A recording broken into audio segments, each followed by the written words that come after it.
You're listening to the Author Stories Podcast, bringing you the story behind the stories and the storytellers. Margaret White, Terry Brooks, Sheena Kamal, Matthew Quick, JT Ellison, Walt D. Williams, Brad Thor, Corey, Dr. O, Brandon Sanderson, Robin Mom, Ernest Klein, Jim Butcher, Sherwin Harris.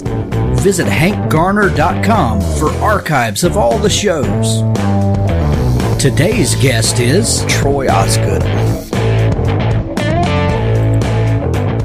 Welcome to Author Stories. I'm Hank, your host, and with me today is Steve Beauleau, co-founder of Aethon Books. Hey, how are you today? So this week, Steve, we're doing something really fun.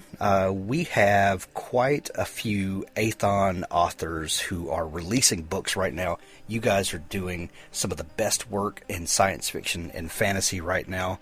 And through some conversations, we said, why don't we do a showcase week where we showcase some of the new releases going on, let people get to know some of the Aethon authors and see the quality of work that you guys are putting out. It's been about a year or a year and a half now. What's going on with Aethon, Steve? Well, it's technically, I guess, been about a year.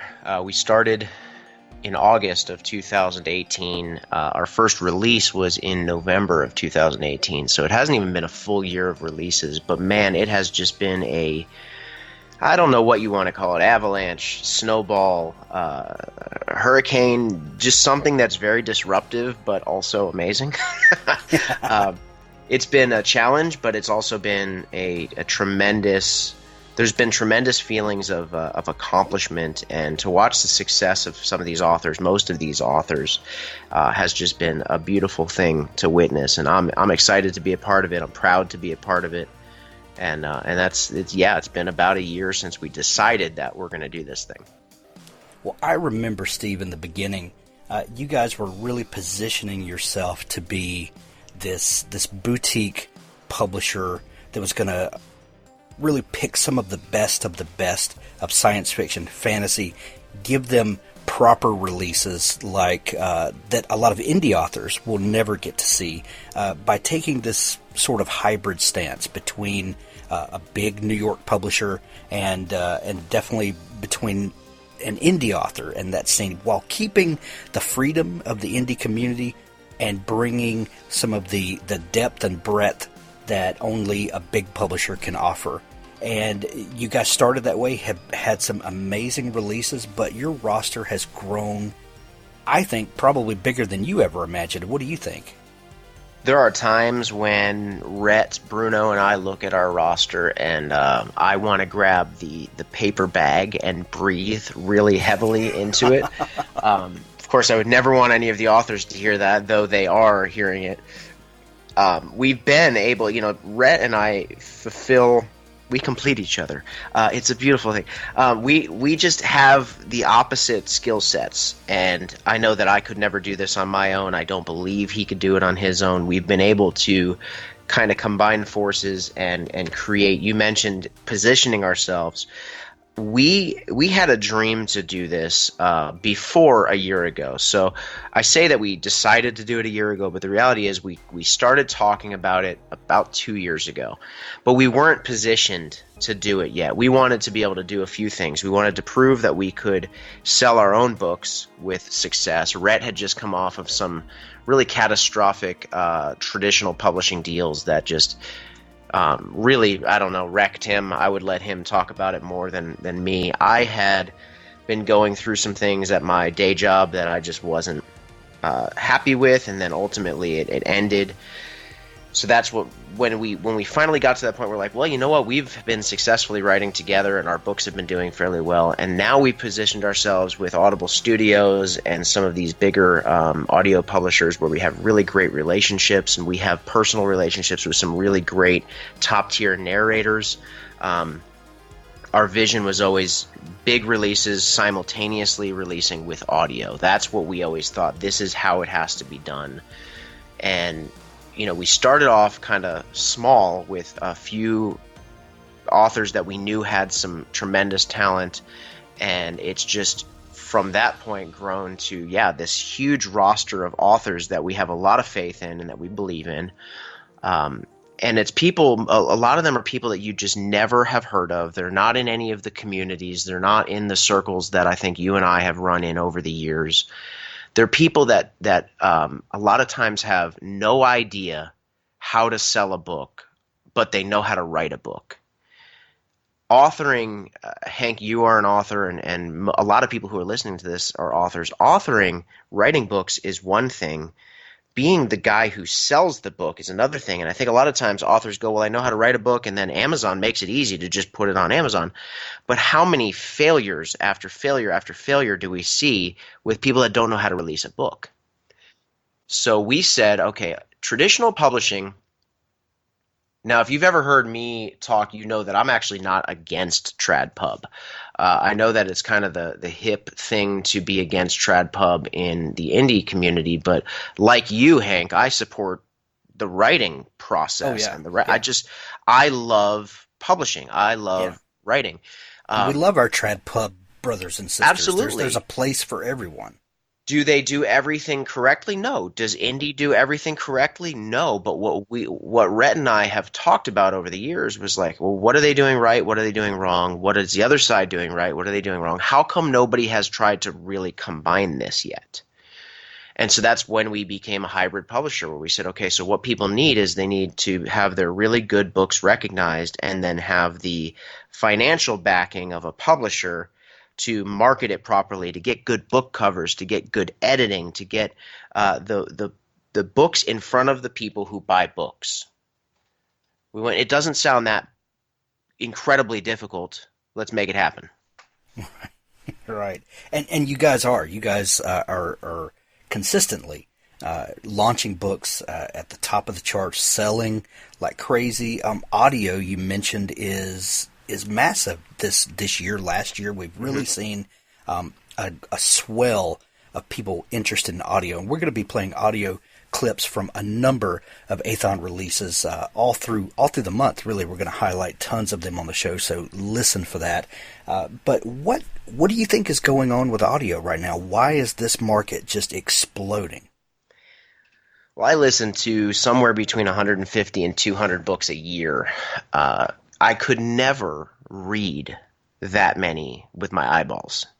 I could never find the time to do that. I think that the big driving force behind audiobooks this year, last year, the year previous, I heard it said recently that we're all in competition with one another, and the competition is who is the busiest. And it was a joke, but it was also the truth. You know, you meet somebody, you haven't seen them in a while. You say, hey, man, how are you doing? I'm so busy. And then the other guy's like, yeah, me too. I'm so busy. Yeah, I work 60 hours a week. Oh, I work 70 hours a week. Really? Oh, I worked 80 hours a week last week. And it's just like this competition to see who's the busiest person. I've got 2 kids in soccer and 1 kid in baseball, and I've got to be there at the same time. And it's just like everybody's so busy that reading is really a luxury that most people, I don't think, can find the time to make for themselves. But you're driving your kid to soccer practice, you're driving an hour to work, you're on the train, whatever.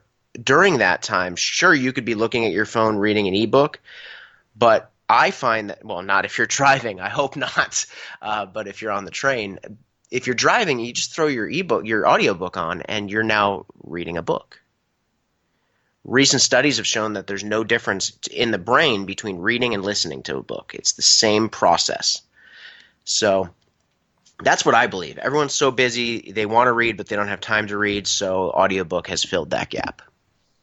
Well, Steve, we've done more than 700 shows on this podcast, and I've collected lots and lots of stories from authors about their process and their also their journey to becoming who they are. And invariably, a lot of people have stories that it becomes a badge of honor in a lot of cases to collect rejection letters and to to survive the process of being found. You guys have, like you mentioned earlier, discovered a lot of authors that are doing amazing work but just don't have that reach. What's some of the criteria that you look for in an author? Oh, that's a great question.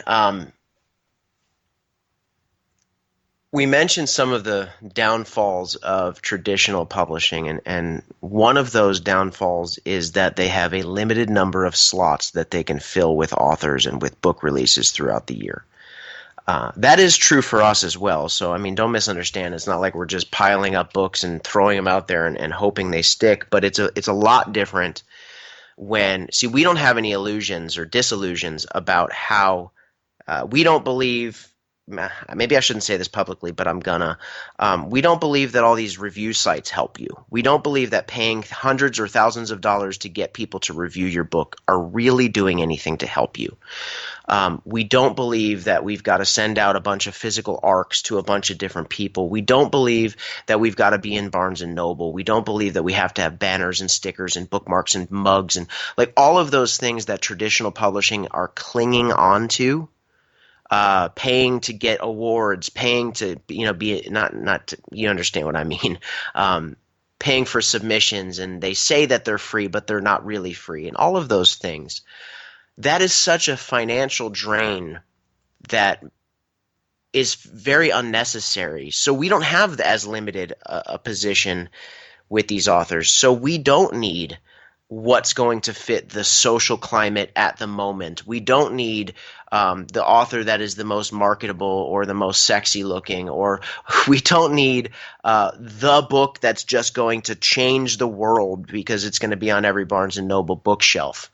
What we need are the quality sci-fi fantasy authors of yesteryear before everyone was doing it.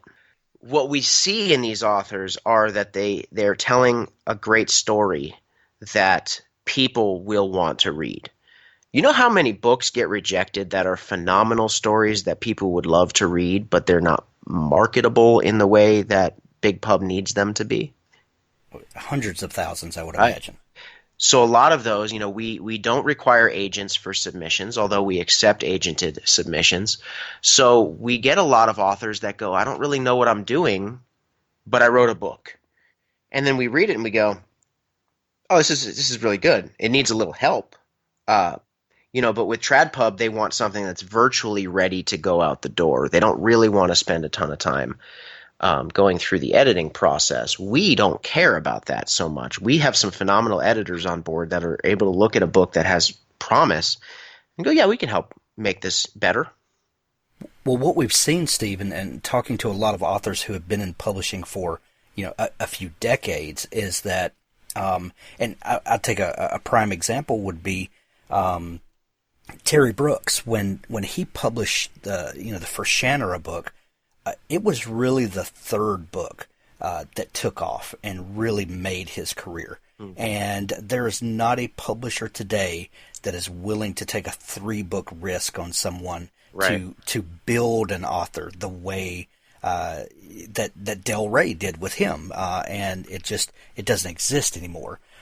Enter Aethon, who is looking for people that you can shepherd and that you can help reach their potential, and it's really refreshing to see kind of the true spirit of sci-fi publishing coming back.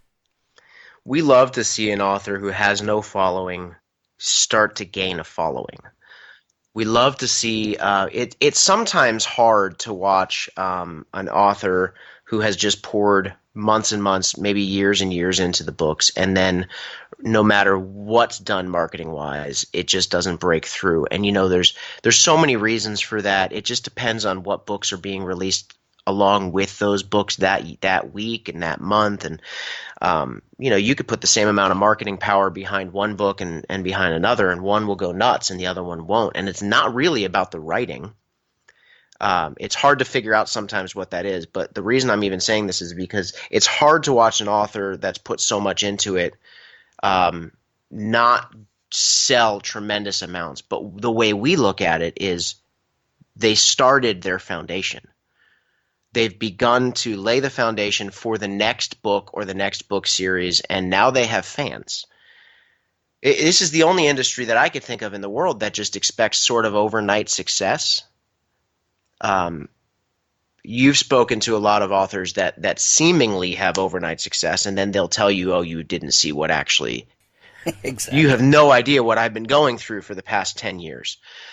But the the masses don't see that. It was like that in the music industry as well. You know, when I was touring in the music industry, you'd get these guys that just all of a sudden show up, and they're like, "No, we didn't all of a sudden show up. We've been playing skating rinks for the past 8 years." That was me, right? Like we were playing skating rinks, and it's just like finally we hit it. Finally, we did something that mattered.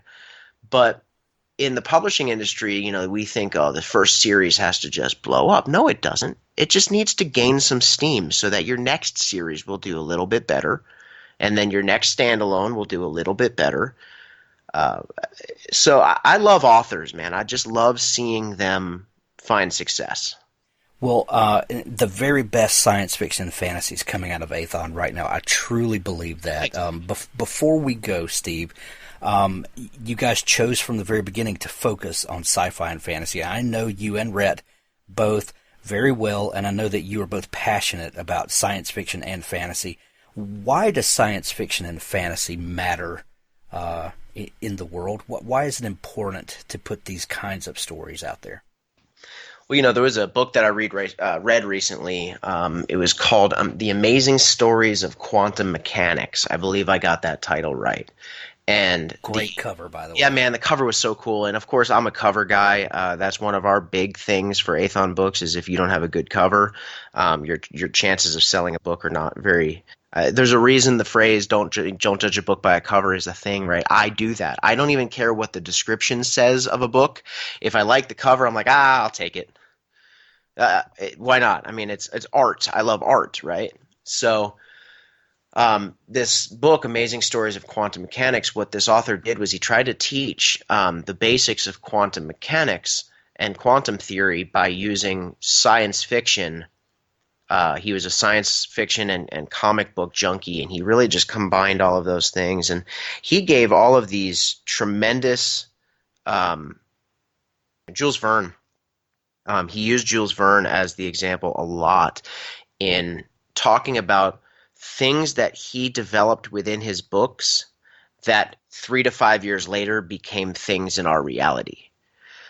I remember Orson Scott Card wrote Ender's Game, which to me is one of the greatest science fiction stories ever told. I love that series. I love that book. I even love the movie, although it doesn't come close to the books. It's a phenomenal movie. It's just it's so exciting. He had the tablet, literally the iPad or the whatever in the Ender's Game series decades before Steve Jobs and Apple came up with the idea. We think makes you wonder where Steve Jobs got the idea from, right? And whether he did or not, like we look at science fiction, it was in our consciousness then. Yeah, man, it's like the reason sci-fi is so important is because it gives people hope for what the future could be. Dystopian stuff, maybe not, but maybe that gives a warning of what the future could be, right? Right. And in fantasy, it's like it brings you back to the good old days, right? I remember my mom always talking about how she wishes she lived in the Wild West, and I think to myself, you couldn't do without a shower and a hairdryer save your life, right? But there's something in us that yearns for that. There's romance in it. There's so much romance in the thought of like living in the days of Middle Earth or one of those worlds that so many phenomenal fantasy authors has created. It's just there's a reason it's called fantasy, right? I mean, it fulfills the fantasies. We get to be the hero who slays the villain and saves the world. I believe that's vital to human nature. I was a pastor. I still am a pastor. People ask me all the time, how can you be involved in an industry that creates distraction from your goal of bringing people to Jesus and all of these things? And in my mind, I go, we're not creating distraction. Jesus told stories. Right. Right? He told parables and he led people by telling them stories. He was one of the greatest storytellers ever. And we have this tremendous opportunity to, enrich someone's life through storytelling. And so for me, sci-fi and fantasy has a special place that genres like romance and historical and all of those have their own special place as well. But sci-fi fantasy is for dreamers. It's for visionaries. It's for people who believe that a future could be great, or they want to be a part of keeping the future from becoming something horrible. Well said. Well said. Steve, thank you for coming on and talking story with me and highlighting Aethon Books. I'm proud to have you guys as friends, proud to have you guys as show sponsors, and keep doing good work that you're doing. Thank you, Hank. Before we get into our interview with Troy Osgood, today's guest, we're going to listen to an audiobook clip from his brand new book, Sky Realms Online, Grayhold. Thanks for listening. Prologue. "Sorry, guys. This lag is killing me tonight," Redfire said as his hit points dropped to 0 and his avatar disappeared from the screen. His image on the group bar grayed out, joining the 2 others that were already grayed. It was killing everyone, the worst it had been in a long time. There was always lag. The servers could only handle so much, and with millions playing at the same time, there was bound to be some lag. But what they had been dealing with the last hour had been horrible. They would have canceled the dungeon raid if they had known it was going to be this bad. No one wanted to deal with it, even with their high-priced VR rigs. But by the time the lag hit, they were already halfway through the dungeon and doing pretty well. They had run this same dungeon before. They knew what to expect and were feeling on top of their game. Firefrost Mountain was home to the Jotuns, a race of blue-skinned giants. It was also home to a special set of artifact armor. Each of them had pieces, and they all wanted the rest. There was better armor in some of the newer dungeons, but they were all completists. They wanted the achievement of completing the Firefrost armor. Now, only 2 of them would get the pieces. 2 Jotun sentries lay to the sides of the Firefrost throne room. Their bodies were sparkling, indicating there was loot to be had. But first, they had to deal with the Jotun chieftain himself. Dravagar the Icebane swung his great axe, the head as tall as a human. It slammed into the icy ground of the room that was carved from the mountain itself, the 2 characters jumping to the side. Cracks formed in the ground, such was the giant's strength. Sparks flew across the ground, blue lightning streaks erupting on impact. The axe had a debuff. Besides the high damage taken from it, the debuff would cause a slowing effect that lessened the character's attack speed and power. It also caused a lightning over time damage. Getting hit by the axe was not recommended. And they were down a healer. But Groven and Hall knew they had this fight, even with the lag. Having Redfire and Bowden Shaman in the fight would have helped. "We got this," Groven said over the voice chat. "Hell yeah," Lysandra yelled out. The elven druid, their healer, had been killed just before Redfire. The lag had been especially bad for her. The connection she had was always bad.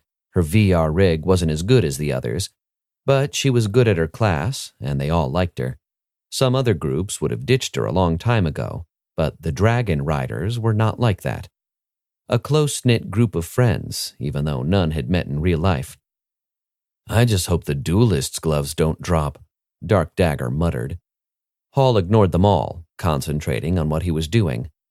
His job was that much harder as he was the only DPS. Groven, as the Warden tank, was using his threat abilities to keep Icebane busy and distracted. If Lysandra had still been connected, Groven would have been standing still and taking most of the hits. A stationary target was better for Hall's abilities. There was also no way that Hall could take a hit from Icebane's axe, called Frostbite, one of the rarest drops in the game. Being a skirmisher, Hall was limited to only leather armor. He needed to be able to move quickly. High agility kept him from being hit, most of the time, but the low armor meant he couldn't take any big hits. He especially couldn't risk taking a slow debuff. Well, thanks for joining me again for the Author Stories podcast, where I bring you the story behind the stories and the storytellers. Today, I'm super excited to have my friend Troy Osgood on the show with me today. He has a fantastic new book. It's the first in the series, and there's more coming soon. So I know you guys are going to love this book, and there's a lot more to keep you wanting more in this first book. It's called Sky Realms Online. The first book is called Grayhold. It's a LitRPG adventure, and it is fantastic. Welcome to the show, Troy. Hey, how's it going? Thanks for joining me, Troy. We begin each show with the same question, and that question is, what is your first memory of wanting to be a writer or storyteller? Probably elementary school. We had a class assignment to write and draw a book, and I didn't even know what fantasy was at the time. I just did an adventure of like a knight storming a castle, and it was very bad, horrible. But that was probably the first writing I ever did, and then kind of just I never had any real friends in the area that played D&D, but I loved the idea of it. So I had all the books and all the Forgotten Realms novels and all the play settings, the supplements, all that stuff. And I just recreate characters and the stories that went along with them. And then I think it was probably ninth grade, I just started writing notebooks and notebooks of a story. And during study hall, it just got out of hand. You think George R.R. Martin has a lot of characters. This thing was horrible. Like anybody I knew in school somehow wound up as a character in that book. And it was just crazy. So obviously it didn't go anywhere. And then life got in the way, and years later finally was able to do it. Never stopped creating. And I have notebooks and notebooks of stuff. Came close to getting some comics published back in the early 90s, but that was about it. Gotcha. I had a similar experience as a teenager or middle schooler. I would have a lot of D&D paraphernalia and stuff, and couldn't find there was no one else around that played, or so I thought. And as an adult, I reconnected with some old school friends and found out that they did the same thing. Like they were collecting the books and stuff like that, and didn't have anybody to play with. And it was so bizarre. Like we take for granted living in the future, with the internet and stuff like that. And there were so many of us geeks who thought there was no one else like us. That was it was different way back then. Yeah, it was kind of crazy how easy it is to kind of find people. Right, we were all suffering alone together. It's kind of crazy.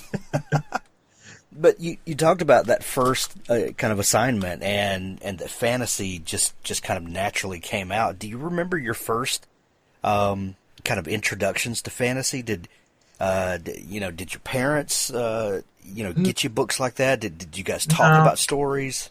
No, I'm trying to think. I'm trying to think what grade it was, but there was a Lone Wolf book. One of my classrooms had a bunch of just books on a shelf that you could pick up and read during downtimes in the classes. And this is in the days when the grades were you in one class the entire day. And there was a Lone Wolf book that I read. And I remember one of the Dungeons & Dragons Choose Your Own Adventures with the Rat King, the Rat Men living underneath the castle. I think it was, what the heck was the name? I can't remember it now, but that was one of the early ones. And then you get, the nice introduction to fantasy, the Dragonlance Chronicles, and that kind of just started it downhill from there. Man, Dragonlance has been a gateway drug for so many fantasy fans. Oh, yeah. The funny thing is, Chronicles was the gateway, and that's still my favorite series. But the rest of Dragonlance, I wasn't as big of a fan of. I love the Forgotten Realms, but the Dragonlance just, no. Well, it got big, and when things get big, sometimes they farm out things, and you have the tendency to lose the original spirit sometimes, I think. Yeah. Yeah. But, such is life. So the new series that you're working on is LitRPG, and this has kind of become a thing here lately, and these kinds of stories have been around for a while, but it seems like lately there's a cohesiveness that has kind of formed where it's kind of become a genre where it wasn't so much before. How did you first get kind of turned on and tuned into that these kind of books were a thing? It was kind of like everybody else. Was a relatively new thing, and I just kind of started seeing in like the Facebook groups, like, oh, Lit RPG, Game Lit. I'm like, oh, what is this? And it kind of started hitting a peak when Ready Player One came out. That's technically a gamelit kind of a series. So that probably started bringing up into all these groups. And I just kind of looked into seeing what it was. I'm like, this is kind of interesting. Then I read a couple of books. I'm like, I can do this. It's kind of, the way I put it in the back of Grayhold was, this is the genre I should have always been writing in. Because I'm having a lot of fun with it. And it go back to my days of playing, MMORPGs, the massive multiplayer, massively online role-playing games, like World of Warcraft. And I had always had the idea of writing down the adventures that my guild went into, got up into, and doing all that stuff, and I never got around to it. Then I discovered LitRPG, and I'm like, yeah, this kind of is what I wanted to do. And then just started writing it, and next thing you know, all my books before that I've written had always been shorter. Then next thing you know, Grayhold is over 100,000 words. I'm like, okay. You're like, I think I've found something here. Yep. Yeah. I was having a conversation with someone the other day, and I very clumsily described to them what LitRPG is and what these stories are. So how do you describe to someone what encompasses the genre? I've said it's like reading a World of Warcraft quest line, and then I use Ready Player One and Tron as good examples of what it is, because that's things that people know right off the bat. That's such so noticeable in pop culture now, and they go, yeah, it's kind of like Ready Player One, but you actually see the stats and you actually read the stats, and the stats play a big role in how the characters progress, and you see the levels go up instead of where the character mentions like, I was leveling on these and I gained 20 levels. You actually see them gaining the levels. Right, and it becomes the character in the game is the character in real life, and you get to see the interaction and the connection between them. That has to be so much fun to write. Yeah, it's a new way of writing, new take on writing fantasy. Mine doesn't really go into that, going back and forth between the real world and the game world like some of them do. So he's just trapped in the game world. But it's still kind of like the old Dungeons and Dragons cartoon where they were trapped in there and they mentioned what happened in the real world, and they're not a character native to that world kind of thing. So it colors their perceptions and how they interact with everybody else. It's kind of a new twist on the old Portal fantasy, where a person from from our world gets transported to another world, and it's kind of a fantasized fish out of water story, but they become part of the world. It's really a great new take on fantasy, because you can only tell stories with the same tropes so many times before things start to become predictable, and it seems like this is a really great new twist on taking some of those fantasy tropes and kind of breathing new life into them. Yeah, there's lots of different ways you can take the different stories, and it's wide open. There's a lot of it out there, but it's still a new genre essentially, so it's still a lot of room to play in. So talk about your history as a gamer a little bit. I talked about the early days of D&D and getting into that. What about MMORPGs, which really play into these kinds of books? What got you started in there? I've never been a first-person shooter fan, so I've never really got into those kind of games. And I've always loved the RPGs. Getting into a character and carrying those quest lines. The old Dragon Warrior for the original Nintendo was one of my favorite games. Legend of Zelda, and then I got into the MMOs probably back in 2000 with Ultima Online, and this was right when right after Trammel was introduced, where you had the PvP server and the non-PvP server, and I got into it then and played that for a number of years. Started into Final Fantasy XI when that came out. And then I got into World of Warcraft beta when that first came out, and I played World of Warcraft for a long, long time. Took maybe, 3 or 4 year, maybe 5 year break and life got in the way, and just got back into those. I've always gone back to World of Warcraft and Ultima Online. And then all three of those games really play a big part in the formation of Sky Realms. The main character, Hall, is a skirmisher, and his class is basically the Dragoon class from Final Fantasy XI, because that's my favorite class I've ever played. Nice. One of my career highlights of this podcast was getting to interview Richard Garriott, Lord British, from the creator of Ultima and Ultima Online at DragonCon a couple of years ago. Oh, wow.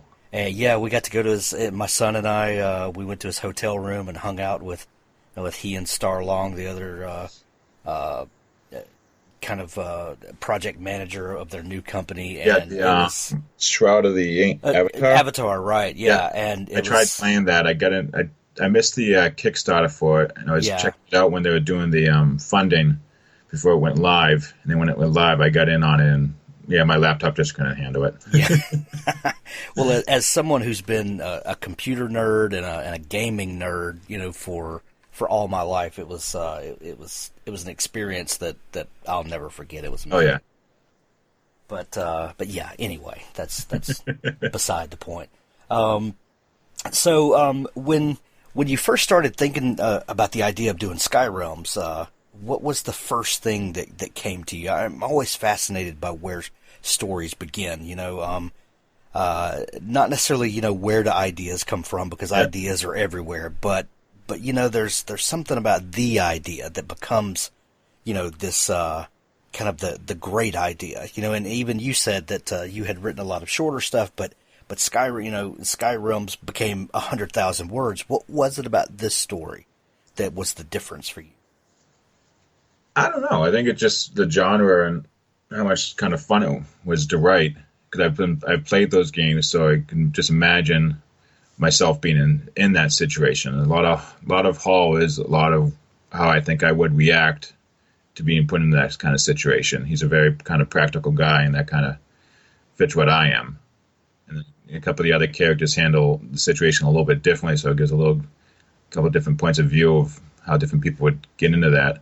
The idea. It's funny. The very first scene I ever envisioned is the opening scene to Book 3, and that came out of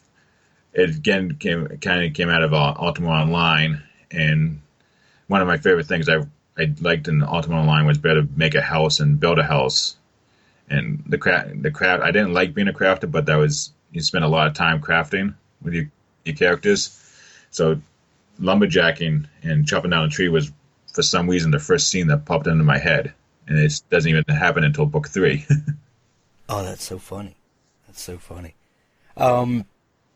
With LitRPG, it's not like a traditional fantasy, although it is a lot like it. But and you mentioned earlier about stats, and how do you balance how much of the game stuff you put in with the typical fantasy story, and how do you keep it from being off-putting to people that are not familiar with the genre, and they're like, what the heck is he talking about? Why is he leveling up and all of this stuff? How do you balance the technical side with the story side?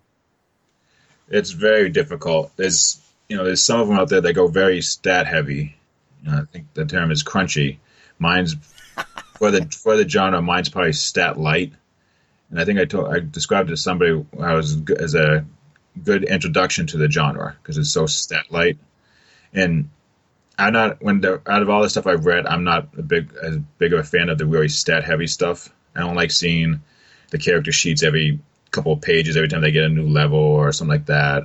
So I only try to do it once or twice to each book. I mean, once at the beginning and then once at the end. And then I kind of keep the stat gains to a minimum as much as possible. Because there's one of the complaints you hear is, especially in the audio versions, is just getting into the stat blocks just kind of breaks the immersion out of the story. It's difficult. You got to have it, and you just have to find that middle ground that works for the particular story you're trying to tell.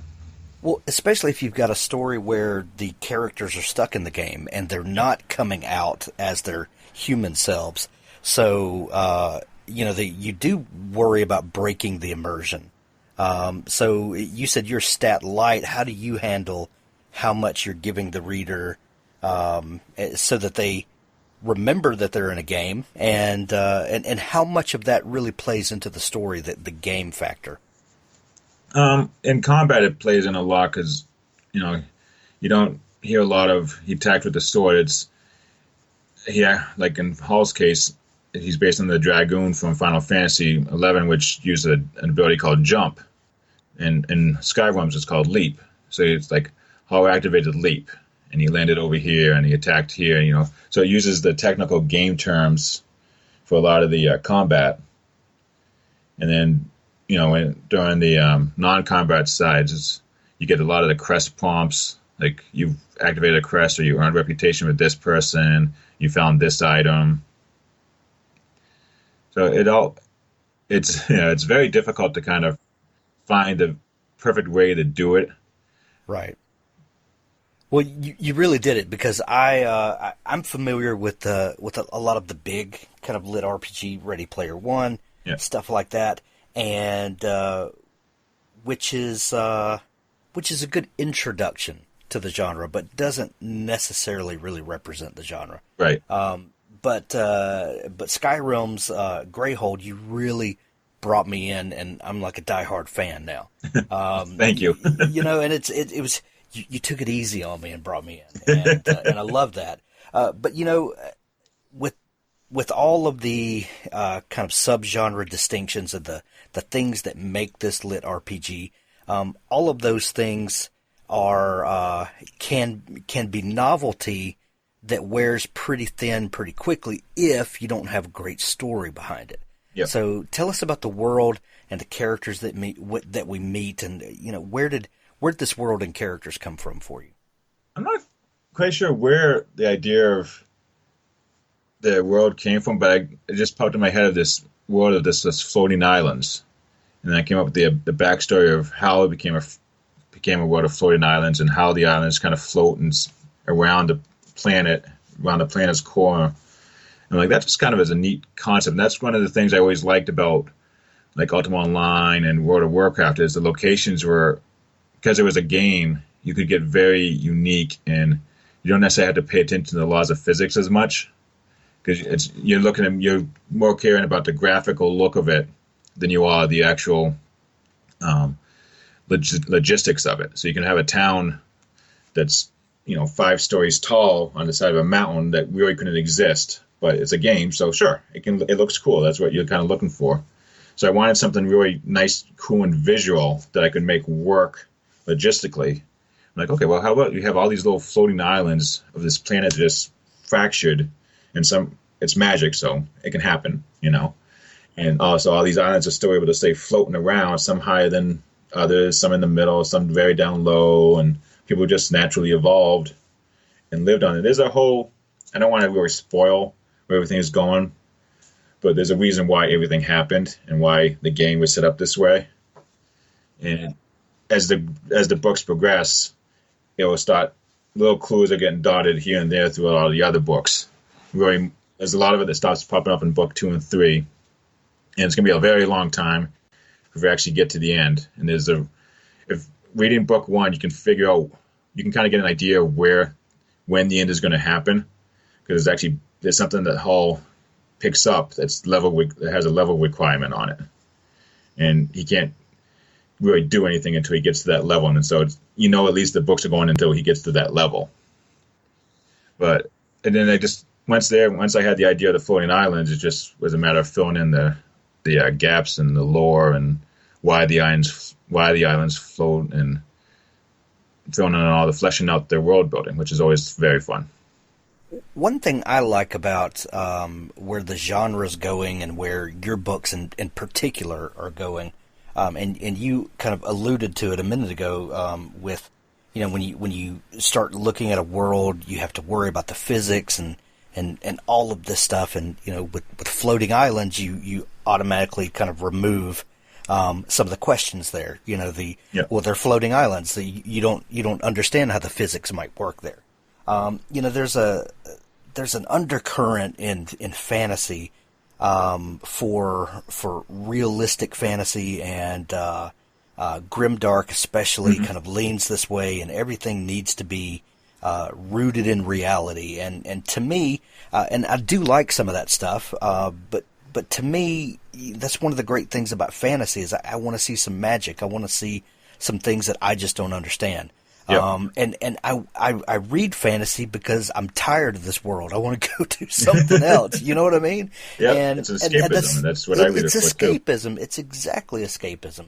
And that's one thing I appreciate about what you're doing here is that we get to regain some of that magic to fantasy again, and I think it's sorely needed right now. Yeah, I've always said that a good fantasy, you have to have a solid foundation, and the foundation doesn't actually have to meet physics or any law of physics that we know, but you have to have the solid foundation. Your book has to consistently fit into that foundation.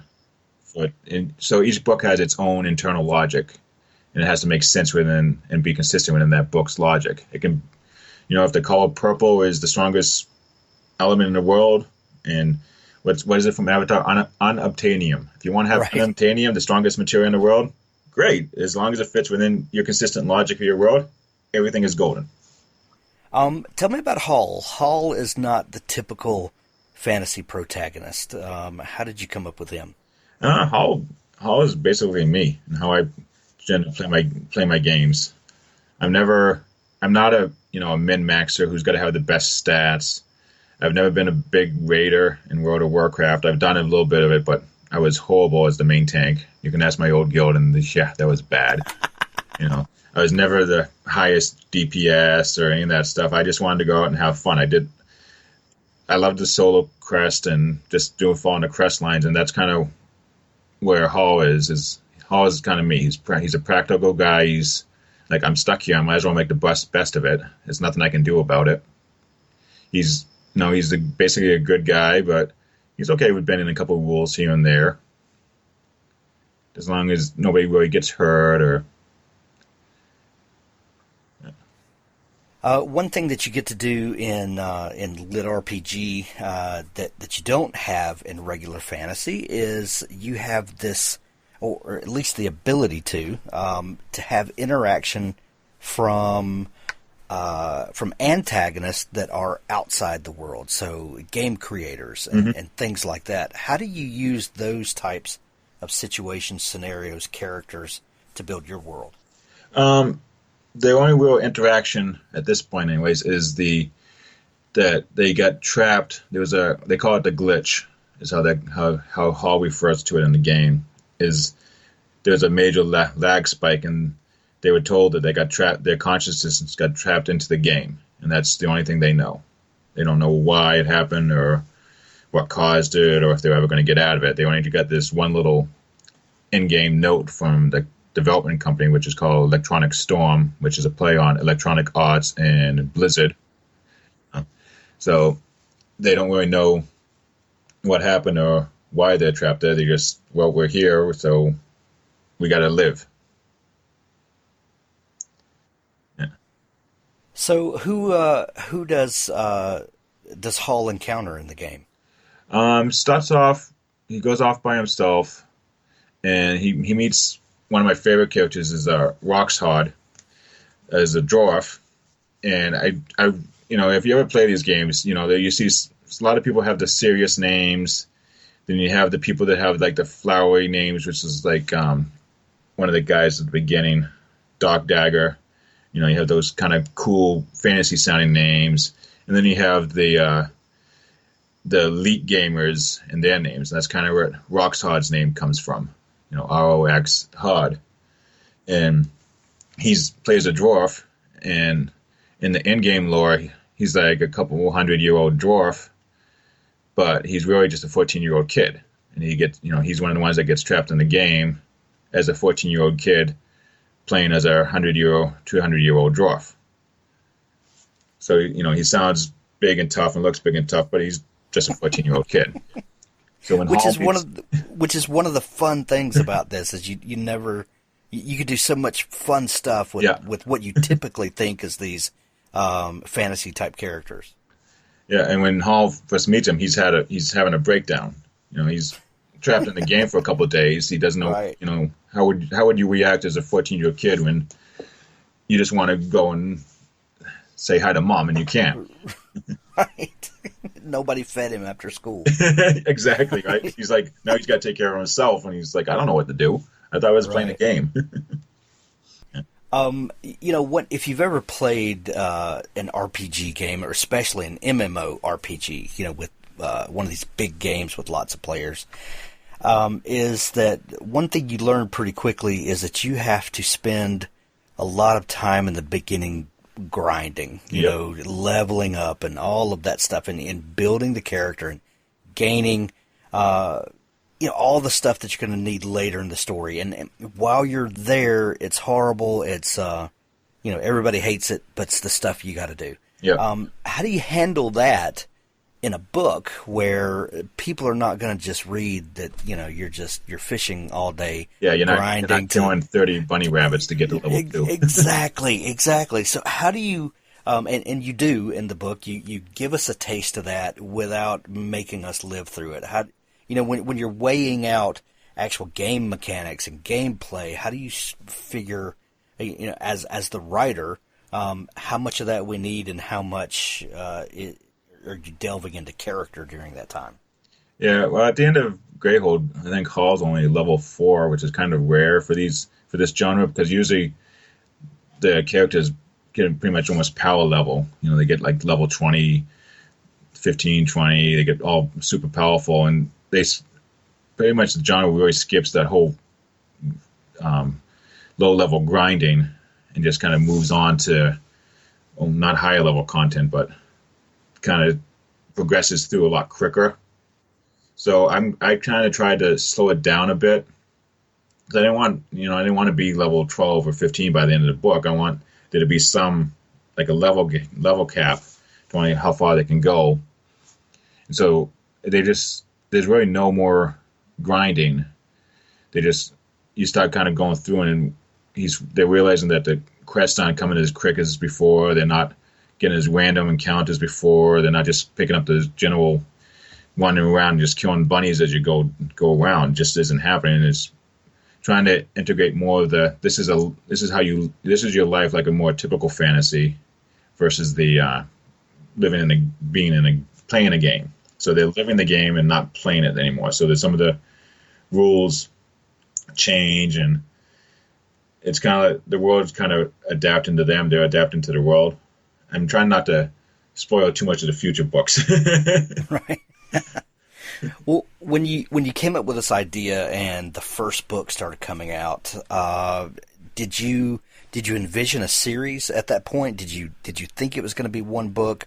Kind of at what point did the world and the overarching story start making sense to you? That okay, this is going to be multiple books, and do you have a vision for where the whole thing is going? Anything I write is always with the idea of turning into a series and something long term.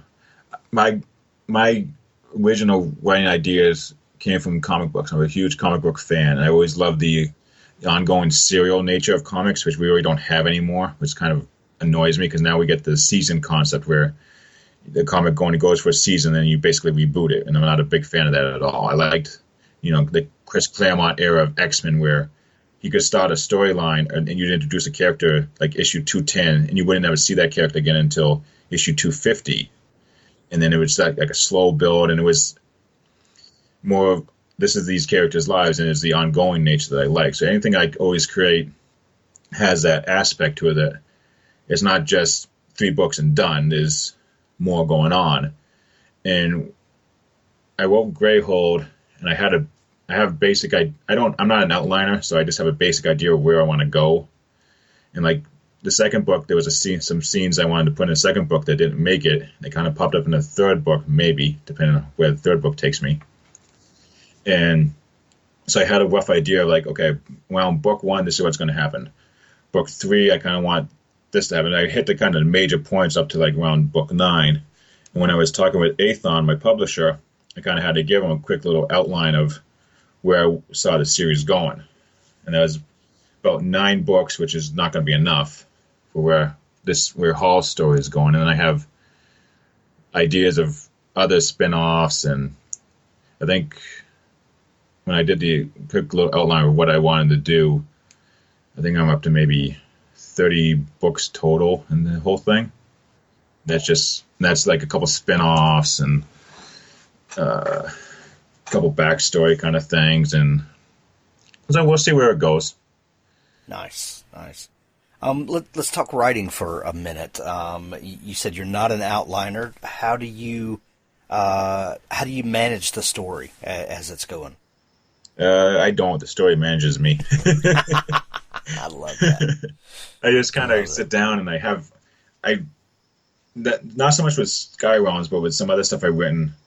I did a lot of scenes. And like, okay, this scene. So I'd write the scene, and then I have to figure out how to get to the scene, which can be kind of clunky, and you kind of fix it up once you get through it. Skyrealms is just kind of more stream of consciousness. I just sit down, and it kind of just has been guiding me to where it wants to go. So what I thought was going to be in book 2, and an encounter is now planned for book 3, and it may not end up happening. Well, actually, this one actually has to happen in book 3 for the pacing to hit what I want it to hit. But it's the idea is to kind of, well, maybe in book 4 I do this. Oh, well, actually, I'll move it to book 3 now. So it's kind of just the characters are kind of going where they want to go now. Right. Have you gotten to the point where you're having to construct kind of a series Bible to track events and characters and where they are and all that stuff? I need to. I haven't gotten around to it yet. I have a subscription to that World Anvil. Have you ever heard of that? Yeah. Yeah. I have, but I haven't looked at it yet. I started throwing out some other stuff on there for my other series, and I got to get around to doing it. I just got to find the time to do it, because I find myself opening up my documents for Grayhold as I'm working in the 3rd book and in the 2nd book, and pulling things up. Okay, how did I describe this person here, and kind of back and forth. And there's getting a lot of characters now. Poor my narrator is going to hate me by the end of this. What's your favorite application to write in? I just use Google Docs. I have a subscription to which one is it? I think Pro. No, what one I have? I don't even remember now. I picked up a couple of them to try out, and I just stick with Google Docs. I do everything in Google Docs, and then I'll export it to Word and kind of go through that to edit. I use Google Docs because I write at home, and then I sometimes at lunch during work, and if something idea pops up, I want to be able to pull it up and have access to everything all in one place. And then when I travel for work, sitting at the hotel, pull up the laptop, I want to be able to access my documents, so it makes it easier. Nice. Do you notice any lag or anything when you've got a document that's getting big and you're using Google Docs? Just when I open it up the first time, Google Docs has to pretty much populate all the pages before I can really start scrolling down. And you'll scroll down and chunks like 40 pages at a time. And it doesn't like when I open it up and go to another application or surf Facebook or something to wait for it to populate, because then I go back and it's still where it was. Well, that's just God telling you to stay off of Facebook. Yeah. Usually I shut down Facebook when it's time to write. Right. Oh, man. So book 1 is out, Yep. Grayhold, and book 2 comes out in just a few weeks. Do you have a title for book 2 yet? Silver Peak. Silver Peak. Yep. Okay. All right. And then book 3, we're going to expect it sometime around spring of the next year. Yep. Are you settling into a pretty good schedule? And once you've got the world built, do the subsequent books become easier to write? They seem to be, yeah. So far, each book is kind of taking part in a different part of the world. But once I get through, I think book 3, there's not going to be as much traveling to new areas, which is why one of the reasons why I want to kind of do some spin-offs at some point, because here's some of the areas that I'm never going to get to. And I think in Grayhold mentions that one of the major factions is thing called the Draco Legion. I have no idea when or if I'm ever going to get to talk about them. So maybe that's worth just another book just dealing with nothing but them at some point. Well, Troy, I love what you're doing. I love the book. I'm excited to hear that the story is bigger than even I anticipated that it was, and and it looks like we've got a lot of stuff to look forward to. If folks are just learning about you, is there a place where they can connect with you online if they want to follow along for news and dig into all the stuff that you do? They can check out my website, which is Ozzy Writes, OSSYWRITES, or they can look that up on Facebook. And through their website, you can get connected to my mailing list. Excellent. Yeah. We'll put a link to the book and to the website in the show notes of this episode. We're going to send everybody to see you and to pick up their copy of the brand new book. Perfect. Sky Realms Online, Grayhold. Troy, this has been so much fun chatting. Thanks for taking time to come on the show. No, thank you. Thank you for having me.